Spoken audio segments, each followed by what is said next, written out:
एक बार फिर से स्वागत है आप सभी श्रोतागणों का मेरे चैनल रागनी सिंह में।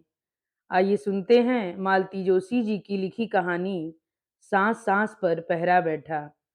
कहानी शुरू करने से पहले आप सभी श्रोतागणों से मेरा विनम्र पूर्वक आग्रह है कि अगर यह कहानी आपको सुनने के बाद अच्छी लगे तो मेरे वीडियो को लाइक ज़रूर करिएगा और अगर आप मेरे चैनल पे नए हों तो सब्सक्राइब करके बेल आइकन को ज़रूर दबा दीजिएगा। तो चलिए शुरू करते हैं कहानी सांस सांस पर पहरा बैठा।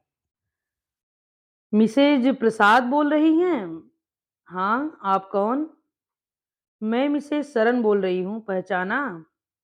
मैंने तो तुरंत ही पहचान लिया था, पर उस आवाज़ ने जैसे अंतस की सारी मिठास ही सोख ली थी।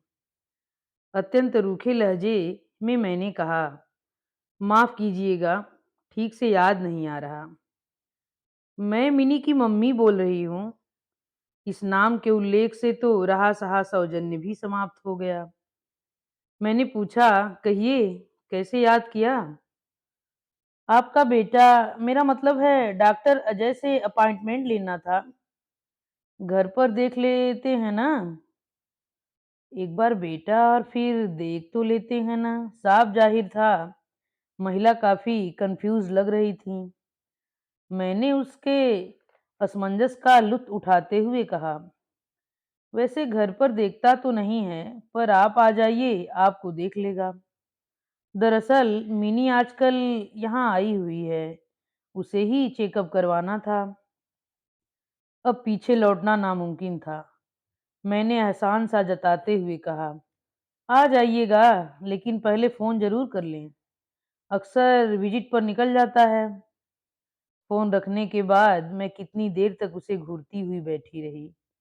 वह प्रसंग याद आया जब पहली बार यह आवाज़ सुनी थी। उन दिनों न तो यह बंगला था, न ही हमारे घर में फ़ोन था। हम लोग शिवाजी नगर में सरकारी क्वार्टर में रहते थे। पड़ोस में शर्मा जी के यहाँ फ़ोन था, पर हमने जिसे भी नंबर दे रखा था, जता दिया था कि केवल इमरजेंसी में ही फ़ोन करें और केवल मैसेज दें, बुलाने का झंझट न रखें। इसलिए उस दिन जब पड़ोस की नीतू ने आकर बताया कि आंटी आपका फ़ोन है, तो बहुत आश्चर्य हुआ। कोई मिसेस सरन बोल रही हैं, यह जानकर तो मैं और भी आश्चर्य में पड़ गई। इसी सोच में डूबी मैं उसके पीछे-पीछे चल दी। मिसेस शर्मा अपनी बुनाई लेकर बरामदे में ही विराजमान थी और उस घर की प्रथा के अनुसार फ़ोन भी मुझे वहीं लाकर थमा दिया गया था। हेलो, मैंने काँपती सी आवाज़ में कहा। हेलो कौन? मिसेज प्रसाद बोल रही हैं? उधर से एक दबंग आवाज़ आई। मैं मिसेस सरन बोल रही हूँ। जी, मैंने पहचाना नहीं। मैं मृणालिनी की मम्मी बोल रही हूँ। मृणालिनी कौन? आपके बेटे के साथ पढ़ती है, आपके घर भी अक्सर आती रहती है शायद। कौन, मिनी? जी, उसका नाम मृणालिनी है।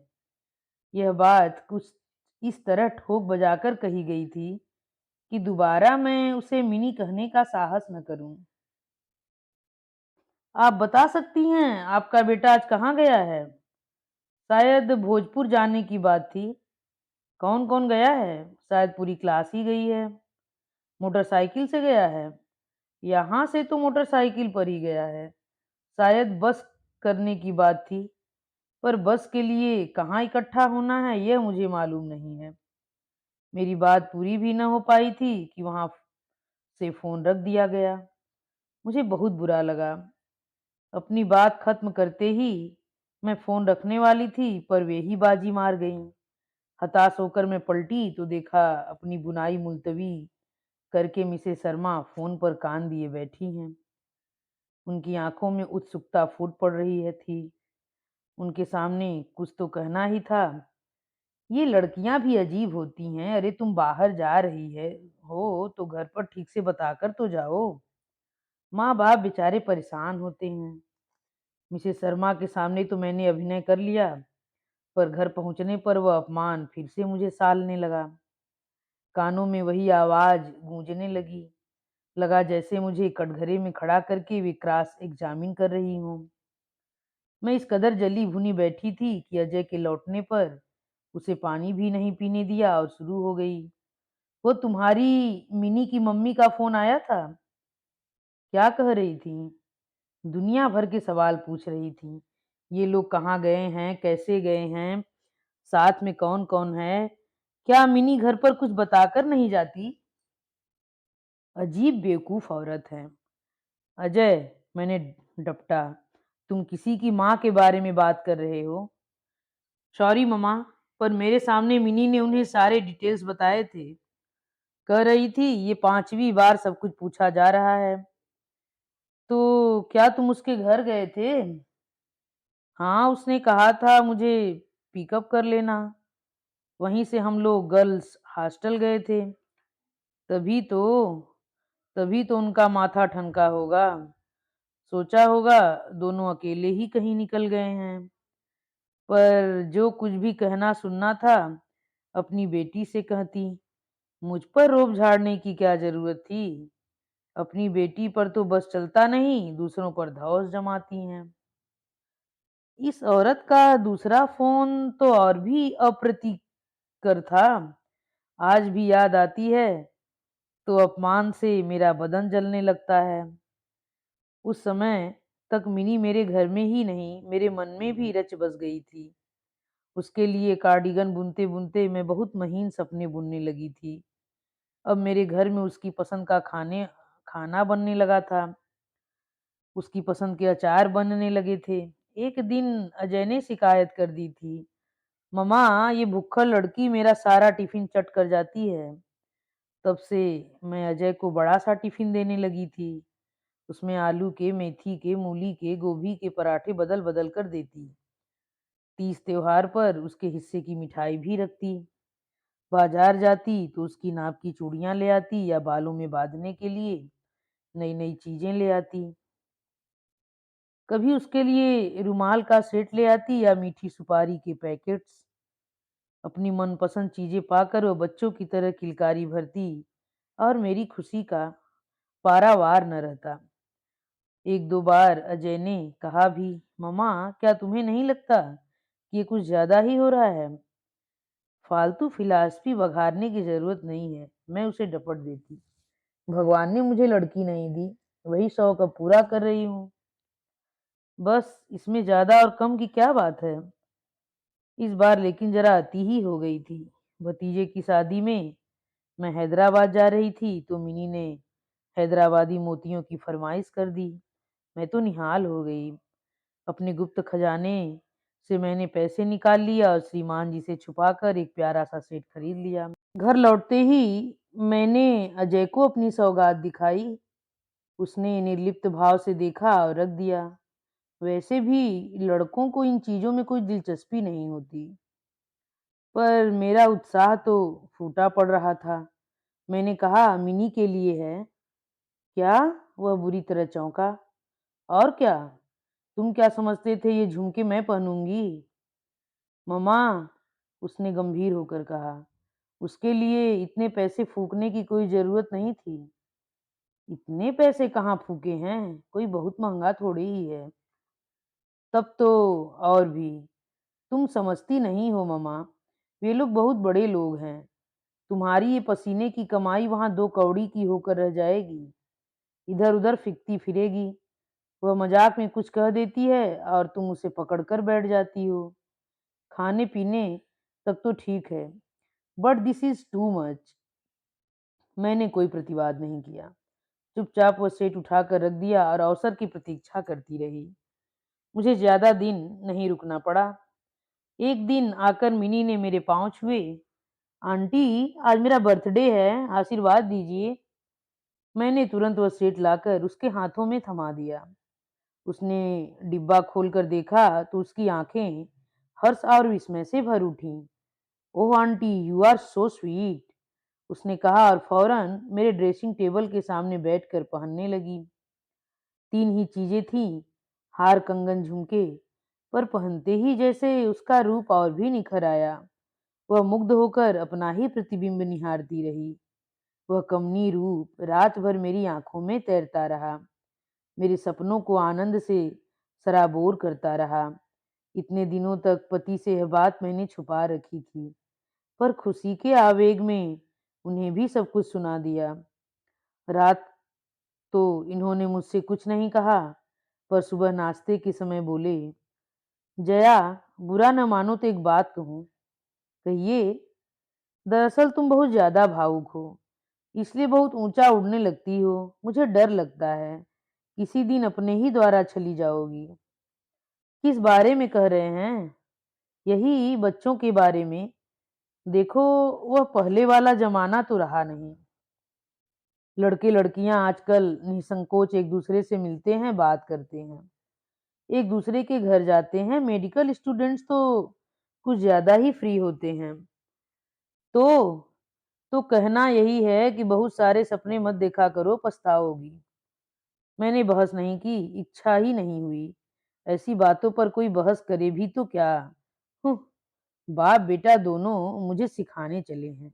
मैं बच्ची हूँ जैसे। मेडिकल स्टूडेंट्स हुए तो क्या दुनिया से निराले हो गए? अरे माँ हूँ मैं, मुझे कोई धोखा नहीं दे सकता। इस बात को 5 घंटे भी नहीं बीते होंगे कि मेरा सम्मन आ गया। पड़ोस की नीतू बुरा सा मुंह बनाकर आई और बोली, आंटी, कोई मिसेस सरन आपसे बात करना चाहती हैं। फोन पर उसी रूखी दबंग आवाज से सामना हुआ। मिसेस प्रसाद बोल रही हैं? जी। वह मोतियों वाला सेट मिनी को आपने दिया था? जी। क्या सोच कर दिया था? उनकी आवाज ऐसी थी कि मेरा खून ही जम गया। देखिए, हम जिस तीस से इतना महंगा प्रेजेंट नहीं लेते। जिस तीस से क्या मतलब हुआ? यह औरत जानबूझकर अनजान बन रही है या कि कुछ जानती ही नहीं? मुझे भी ताव आ गया।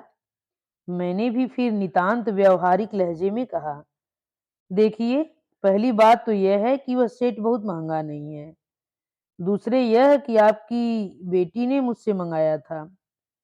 अपनी बात समाप्त कर मैंने जोर से रिसीवर पटक दिया। याद ही नहीं रहा कि फोन की मालकिन मेरे पीछे ही बैठे मुझे अपलक ताक रही है। मिसेस सरन से निबटकर अब मिसेस शर्मा को झेलना था। गुस्से में तो मैं थी ही, उसी रव में कह दिया, अजीब बेवकूफ लड़की है। सामान मंगाने से पहले घर पर पूछना तो चाहिए। मंगा लिया, अब पैसे देते जान निकल रही है। और देखिए मिसेस शर्मा, अब इस औरत का फोन आए तो मुझे मत बुलाइएगा प्लीज।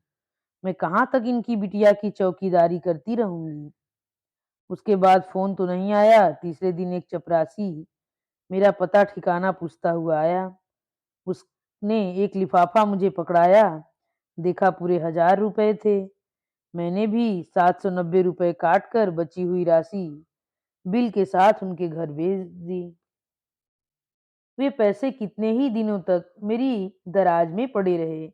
मुझे हाथ लगाने की भी इच्छा नहीं हुई। लगा कि जैसे किसी ने मेरा स्नेह दान ही लौटा दिया हो। शर्म के मारे मैंने अजय से या उसके पापा से कभी इस बात का जिक्र भी नहीं किया। मिनी को शायद इन सब बातों की खबर ही नहीं थी। वह उसी तरह घर आती रही, मुझसे पनीर के पकौड़े और मूंग की कचौड़ी बनवाती रही। अजय की शिकायतों का पुलिंदा खोलती रही, पर मेरा मन ही रूठा रहा। फिर धीरे धीरे उसका आना कम होता गया। तब मुझे लगा कि मुझे उसकी कितनी आदत हो गई है। किसी किसी दिन तो मैं सड़क पर पलके बिछाए ही बैठी रहती, और जब वह नहीं आती तो अपने को ही दोष देती। मेरा अपमान तो उसकी माँ ने किया है। वह बेचारी तो मुझसे हमेशा आदर और स्नेह से ही मिलती रही है। फिर उस पर नाराज होना मेरी बेवकूफी ही थी। उन दिनों शायद अजय इंटर्नशिप कर रहा था, साथ ही पीजी की पढ़ाई भी जोरों से चल रही थी। पर इस बीच मिनी बिल्कुल अंतर्धान हो गई थी। आखिर घबराकर मैंने एक दिन पूछ ही लिया, क्या बात है, आजकल मिनी नहीं आती? शुक्र है कि नहीं आती। आती है तो इतनी धमा चौकड़ी मचाती है कि एक अक्षर पढ़ा नहीं जाता।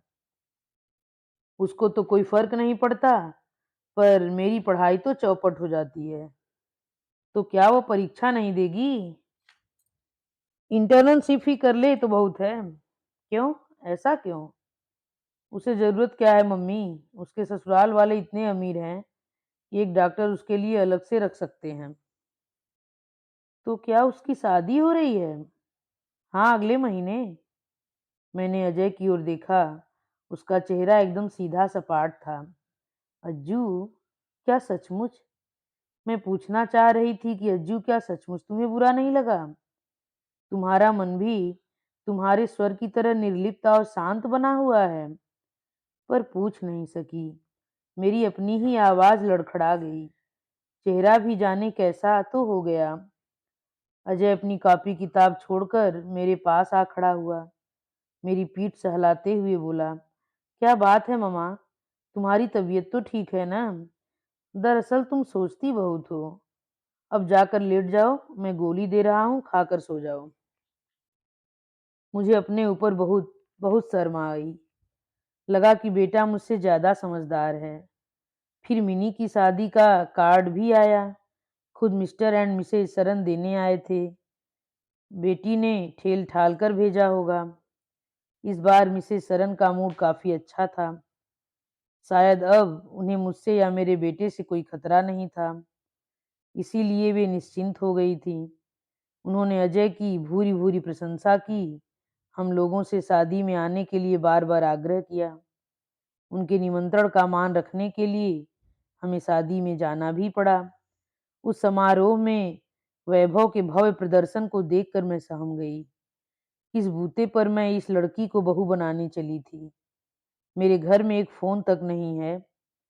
उसके बाद 2-3 साल मेरे बहुत हताशा में बीते। अजय ने एमडी किया। उसके लिए डॉक्टर बहू भी आई। रिटायरमेंट के बाद हमने यह बंगला भी बनवाया। अब तो खैर गाड़ी भी है, पर कुछ है जो कसकता ही रहता है। रात खाना खाते हुए मैंने कहा, आज मिसेस सरन का फोन आया था। कौन मिसेस सरन? अरे वही मिनी की मम्मी। तो ऐसा कहो ना, उन्हें मिसेस सरन के नाम से कौन जानता है? वे तो मिनी की मम्मी के नाम से ही मशहूर हैं। बेचारी mini and her formidable mummy. Ajay कितने सहज भाव से यह सब कह गया था। मैंने कनखियों से चारू की ओर देखा। वह बड़े मनोयोग से कार्तिक को खाना खिला रही थी। क्या यह मिनी के बारे में जानती है? जानती है तो कितना। हाँ, तो ये मिसेस सरन क्या कह रही थी? अपॉइंटमेंट मांग रही थी। मिनी का चेकअप करवाना है। मैंने फिर एक बार चारू की ओर देखा। वह अपने काम में व्यस्त थी। तुमने क्या जवाब दिया ममा? क्या कहती? यही कहा कि आने से पहले फोन कर लें।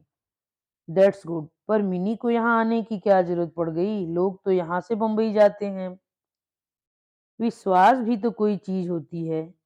मैंने आंखें गड़ाकर चारू के चेहरे की ओर देखा, पर कहीं कोई सलवट नजर नहीं आई।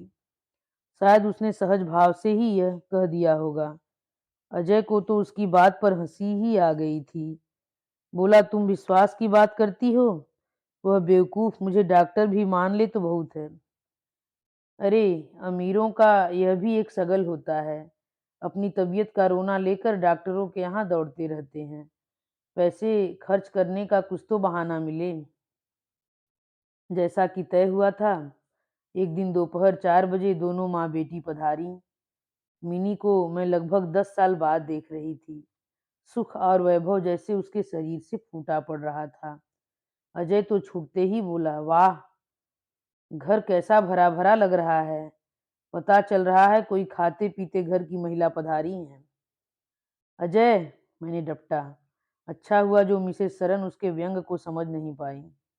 शायद वे उस मनः स्थिति में थी भी नहीं। बिसूरते हुए बोली, खाते पीते घर की होने से क्या फर्क पड़ता है बेटा? कोई खाए पिए तब तो। इसे न तो भूख लगती है न नींद आती है। थोड़ी देर को सोती है तो अजीब अजीब सपने आते हैं। इतनी सी उम्र में बीपी की प्रॉब्लम हो गई है। डॉक्टर कहते हैं कि जल्दी कंट्रोल नहीं हुआ तो हार्ट भी डैमेज हो सकता है। वहां से ऐसी ऐसी चिट्ठियां लिखती थी कि पढ़कर रोना आ जाता था। इसलिए मैंने यहीं बुला लिया। इतने दिनों तक तो बच्चों के स्कूल का बहाना था, अब तो वे दोनों भी हॉस्टल चले गए हैं। मैंने कहा, अब यहाँ 2-4 महीने रहो और लग कर इलाज कराओ, तुम्हें ठीक करके ही भेजूंगी। 2-4 लोगों ने जब तुम्हारा जिक्र किया तो मैंने कहा, अरे ये तो अपना अजय है। सच बेटा, इतनी सी उम्र में तुमने बहुत नाम कमा लिया है, बड़ी खुशी होती है। इतने लंबे चौड़े वक्तव्य के बाद वे सांस लेने को रुकी तो अजय ने कहा, अच्छा तो आंटी, अब यह बताइए कि मैं डॉक्टर की तरह बात करूं या आपके अपने अजय की तरह? तुम तो अपने ही बेटे हो, अपनों की तरह ही बात करो, ताकि पता तो चले कि बीमारी क्या है। बाकी लोग तो बस फीस वसूलते हैं और चल देते हैं। तो सबसे पहले इनसे कहिए कि 5-10 किलो वजन कम करें, सारी प्रॉब्लम्स अपने आप ठीक हो जाएंगी। डॉक्टर होकर इतना भी नहीं जानती कि मोटापा 100 बीमारियों को आमंत्रण देता है। अजय पहले उसे ठीक से देख तो ले, आते ही लेक्चर झाड़ना शुरू कर दिया। मैंने डॉक्टर माँ का हक अदा किया और भीतर चारू के पास चली गई। वह चाय की तैयारी में व्यस्त थी। मैं बाहर वैभव का प्रदर्शन देख कर आई थी। चाहा कि चारू भी जरा ठीक ठाक होकर बाहर आए, पर ऐसा साफ साफ कहने का साहस न हुआ, इसलिए बात को घुमा फिरा कर यूं रखा, जरा बाहर देखो तो कैसी बन संवर कर आई है, जैसे डॉक्टर के यहाँ नहीं किसी रिसेप्शन में आई हो। चारू ट्रे में प्लेट चम्मच जमा रही थी, अपना काम जारी रखते हुए बोली, मम्मी जी, वे बड़े लोग हैं, 5-10 तोला सोना तो वे लोग वैसे ही डाले रहते हैं। फिर वे अपनी माँ के साथ आई हैं, आप लोग तो अपनी बहू बेटियों को जहाँ भी ले जाती हैं गुड़िया की तरह सजाकर ही ले जाना चाहती हैं। उसने तो जैसे मेरा मुंह ही बंद कर दिया। चाय लेकर वह उन्हीं घरेलू कपड़ों में बाहर आई। मैंने परिचय करवाया तो उसने सिर पर दुपट्टा डालकर मिसेस सरन के पांव छू लिए। उन्होंने ठोड़ी छूकर उसे आशीर्वाद दिया और पर्स खोलकर 100 का एक करारा नोट भी दिया। ये क्या कर रही हैं? पहली बार बहू को देखा है तो क्या खाली हाथ देखूंगी? फिर उन्होंने एक नोट कार्तिक को भी पकड़ाया। मैंने कुछ नहीं कहा, समझ गई कि यह शगुन नहीं फीस का संकल्प है। कार्तिक मजे से मिनी की गोद में बैठा हुआ उसके लॉकेट से खेल रहा था। उसे चूमते हुए मिनी बोली, इन हजरत की तो हमें याद ही नहीं रही, नहीं तो कोई अच्छी सी टॉफी ले आते। कोई बात नहीं, अगली बार ले आइएगा, चारू ने सहज घुले स्वर में कहा, लेकिन अगली बार पेशेंट बनकर नहीं, खाने पर आइएगा। आज तो जल्दी में कुछ बना ही नहीं पाई। माय गुडनेस, यह तो मेरे लिए खाने के बराबर ही हो गया। मिनी ने पनीर का पकौड़ा उठाते हुए कहा, और सब की सब मेरी फेवरेट चीजें हैं, मम्मी जी ने बता दिया था। हाय आंटी, आपको अब तक याद है? So sweet of you, mini ने किलक कर कहा और फिर से वही पहले वाली मिनी बन गई थी। उस समय अजय कंसल्टिंग रूम से निकल कर आया। मेज पर प्लेटों का हुजूम देखकर बोला, या ये क्या कर रहे हो तुम लोग? वह लड़की मेरे यहाँ इलाज करवाने आई है, तुम तो उल्टा उसे बीमार करके भेजोगी। नो कमेंट्स मिस्टर, यह मम्मी जी का इलाका है, यहाँ आपकी दादागिरी नहीं चलेगी। चारू की इस बात पर सब लोग खुलकर हंस दिए। वातावरण हल्का हो गया। मिसेस सरन बोली, ये आज दो चीजें चाव से खा रही हैं तो मुझे बड़ा अच्छा लग रहा है। मैं तो यह सीन देखने को तरस गई थी। आंटी जी, मैंने आपसे पहले भी कहा था, अब फिर कह रहा हूँ, इसे कोई बीमारी नहीं है, खाली समय इसे खाए जा रहा है। पति टूर पर रहते हैं, बच्चे हॉस्टल में हैं, तो इसके पास अब वक्त ही वक्त है। बैठे बैठे सोचती रहती है और कुढ़ती रहती है। इसे चाहिए कि इस वक्त का कुछ सदुपयोग करे। तो क्या करूं? घर में कुछ करने को हो तब तो दर्जन भर नौकर चाकर हैं, उनके लिए ही काम नहीं निकलता तो हमें कौन करने देगा? तुम्हारी तो जॉइंट फैमिली है ना, दूसरी औरतें क्या करती हैं? मेरी सास तो दिन रात ठाकुर जी की सेवा में लगी रहती हैं। बड़ी जेठानी दिन भर घर में ताश खेलती रहती हैं, रात को क्लब में खेलने जाती हैं। छोटी वाली हफ्ते में 3 दिन पार्लर में जाती हैं, 3 दिन अलग-अलग लेडीज़ क्लबों में हाउज़ी खेलती हैं। मुझे इनमें से एक भी काम अच्छा नहीं लगता। सब करके देख लिया, किसी में मेरा मन नहीं लगता। तुम्हें ये सब करने की ज़रूरत भी क्या है? तुम्हारे पास तो अच्छी खासी एमबीबीएस की डिग्री है, खाली समय में प्रैक्टिस क्यों नहीं शुरू कर देती?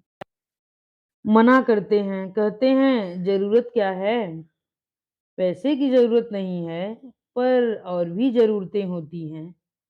तुम चाहो तो किसी झोपड़पट्टी में जाकर मुफ्त इलाज कर सकती हो, दवाइयाँ बाँट सकती हो, स्वार्थ परमार्थ दोनों सिद्ध होगा।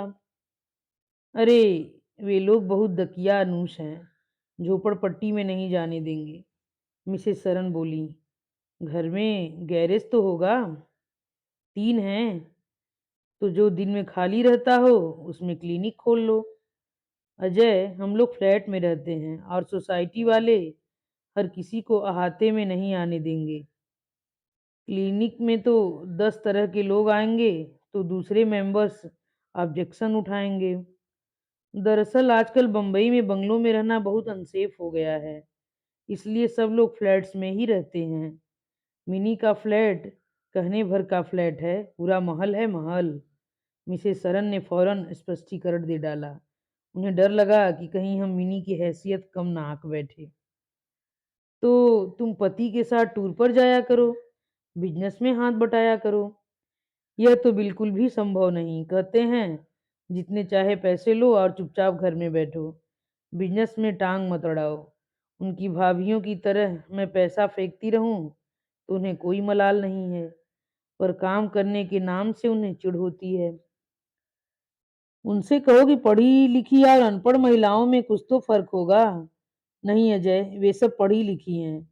मेरी बड़ी जेठानी एलएलबी हैं, छोटी तो एमएससी पीएचडी हैं, मेरी सास तक उस जमाने की बीए हैं।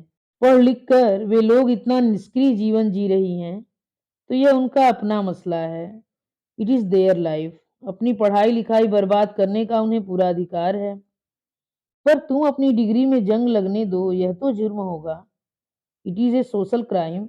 मतलब इस देश में डॉक्टरों का वैसे ही अकाल है, ऐसे में एक डॉक्टर अगर घर में बैठ जाए तो यह अन्याय ही होगा ना।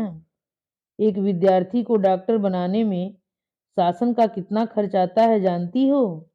तुम जैसे लोग उस खर्च को मिट्टी कर देते हैं। एक तो तुमने एक होनहार छात्र की सीट छीन ली, फिर उसका उपयोग भी नहीं किया। यह तो दोहरा अन्याय है। तुम बीए एमए करके घर बैठ जाती तो कोई बात नहीं थी, पर एमबीबीएस करके घर बैठना यह तो अक्षम्य अपराध है। मिनी सिर झुकाए सुनती रही। उसकी माँ से बेटी की यह दशा देखी नहीं गई। बोली, पहले इसकी तबीयत तो ठीक हो ले, फिर सोचेंगे। उसकी तबीयत को कुछ नहीं हुआ है आंटी जी, यह सिर्फ फ्रस्ट्रेशन है। कुछ न कर पाने की विवशता ने उसे बीमार कर दिया है। ऐसा न होता तो वह भी मजे में ताश खेलकर जिंदगी गुजार सकती थी। तो अब मैं क्या करूं? मिनी की आवाज ऐसी थी जैसे किसी गहरे कुएं से आ रही हो। करना क्या है? अपने घर वालों से कहो कि मुझे काम चाहिए, आई नीड वर्क। आपको पैसों की जरूरत न सही, पर मुझे काम की जरूरत है, नहीं तो मैं पागल हो जाऊंगी। मिनी ने फिर सर झुका लिया। मैं जानती थी अपने घर वालों से वह कभी कुछ नहीं कह पाएगी। वह इसी तरह मन में कुढ़ती रहेगी, घुलती रहेगी। अगर कुछ कहने की हिम्मत होती तो क्या अपने माँ बाप से नहीं कहती कि मेरी शादी रोक दीजिए, मेरा मन कहीं और है। जो जीवन के निर्णायक क्षणों में मुंह नहीं खोल सकी, अब क्या खोलेगी? मम्मी जी, मैं चलूं, देर हो रही है। हम सबने चौंक कर सिर उठाया। चारू क्लिनिक जाने के लिए तैयार खड़ी थी। वह हमारे बीच से कब उठकर चली गई हमें पता ही नहीं चला।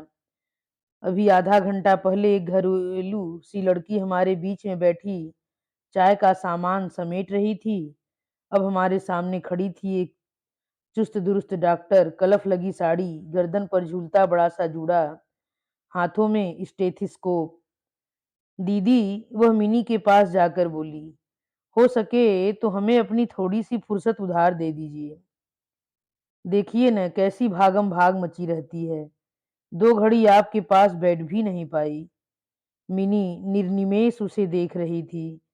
सचमुच चारू का चेहरा आत्मविश्वास के तेज से दमक रहा था।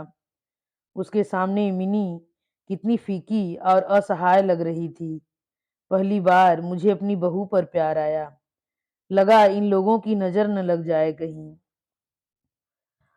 अभी आप सभी लोग मालती जोशी जी की लिखी कहानी साँस-साँस पर पहरा बैठा सुन रहे थे और इसी के साथ मैं विदा लेती हूँ। धन्यवाद।